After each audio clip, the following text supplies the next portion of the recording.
రాష్ట్రం బోనాల పండుగకు ముస్తాబవుతోంది. తెలంగాణ బోనాల పండుగ వస్తుందంటే చాలు హైదరాబాద్లో పిల్లా జిల్లా ఉరకలు వేయడం ఖాయం.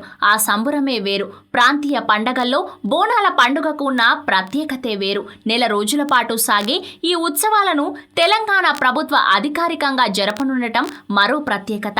ఈ బోనాలు తెలంగాణ రాష్ట్ర వ్యాప్తంగా జరుగుతాయి. కానీ సికింద్రాబాద్లోని ఉజ్జయిని మహంకాళి అమ్మవారికి ప్రత్యేకమైన స్థానం ఉంది. ఈ గుడిని 200 ఏళ్ల కిందట నిర్మించడం జరిగింది. సైన్యంలో పనిచేస్తున్న సికింద్రాబాద్కు చెందిన సురిటి అప్పయ్య మధ్యప్రదేశ్లోని ఉజ్జయిని టవర్కు బదిలీ అయ్యాడు. ఆ సమయంలో జంట నగరాల్లో కలరా సోకి వేల మంది మరణించారు.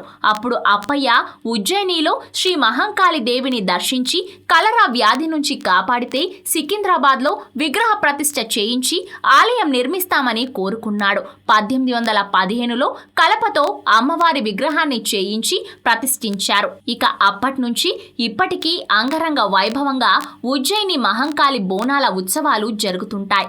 అయితే ఈ బోనాల పండుగలో అన్నిటికన్నా హైలైట్ ఏంటంటే రంగం వినిపించడం. దీన్నే భక్తులు భవిష్యవాణిగా నమ్ముతుంటారన్న సంగతి తెలిసిందే. ఇక ప్రతి ఏటా సికింద్రాబాద్ బోనాల పండుగ సందర్భంగా రంగం ఎక్కేది ఒక కుటుంబానికి చెందిన వారే. ప్రస్తుతం గత 12 ఏళ్లుగా రంగం చెప్తున్నావిడ పేరు స్వర్ణలత. సికింద్రాబాద్ సమీపంలోని తుకారాంగేట్ ఇరుకు గల్లీలో ఒక చిన్న ఇంట్లో నివసించే అతి సామాన్య మహిళ స్వర్ణలత. నిరంతరం బతుకు పోరాటం చేస్తున్న జీవించే ఆమె కోసం 50 మంది భక్తులు ఓ రోజు ఎదురు చూస్తుంటారు. ఆ రోజే బోనాల పండుగ రోజు.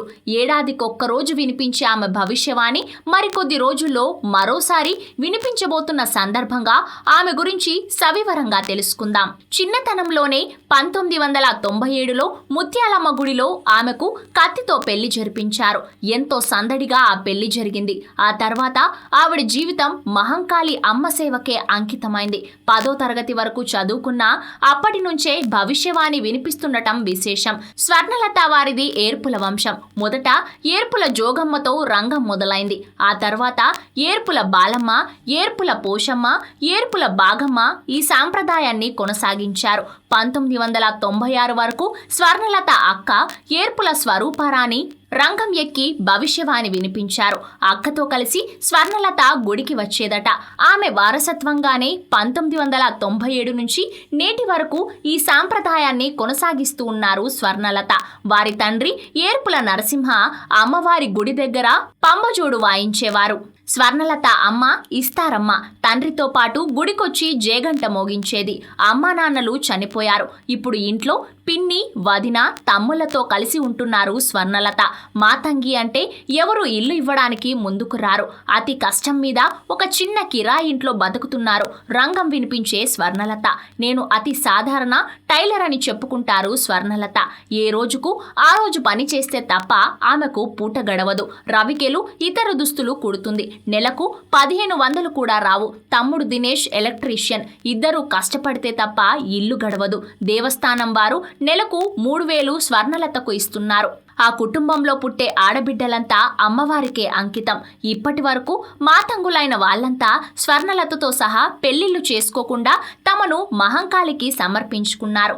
ఆవిడ తమ్ముడికి ఆడపిల్ల పుడితే తర్వాత ఆమె భవిష్యవాణి వినిపిస్తుందని స్వయంగా స్వర్ణలత చెప్పడం గమనార్హం. అసలు రంగం ఎట్లా నిర్వహిస్తారో తెలుసుకుందాం. వేదికను స్వర్ణలత తమ్ముడు దినేష్ అలంకరిస్తాడు. పచ్చికుండను భూమిలోకి పాతి దాని చుట్టూ బియ్యంతో ముగ్గులు వేసి పసుపు, కుంకుమలతో అలంకరిస్తారు.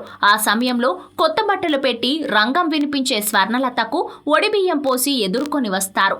రంగం దగ్గరకు తీసుకొని వస్తారు. రంగం సమయంలో పసుపు కుంకుమలతో అలంకరించుకొని నిండైన విగ్రహంలా కదిలి వచ్చే మాతంగి స్వర్ణలత రూపం, మాటలు వైవిధ్యంగా ఉంటాయి.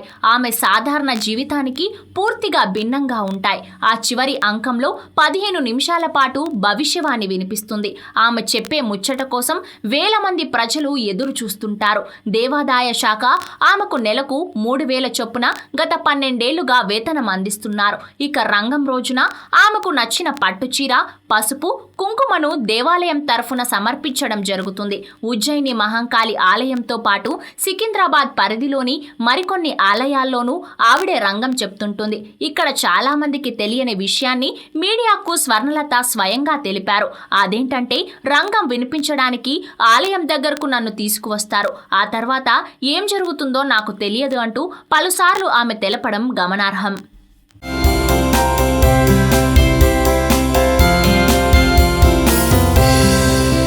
ఈ వీడియో గనుక మీకు నచ్చినట్లయితే లైక్ చేయండి, షేర్ చేయండి అండ్ సబ్స్క్రైబ్ చేయండి.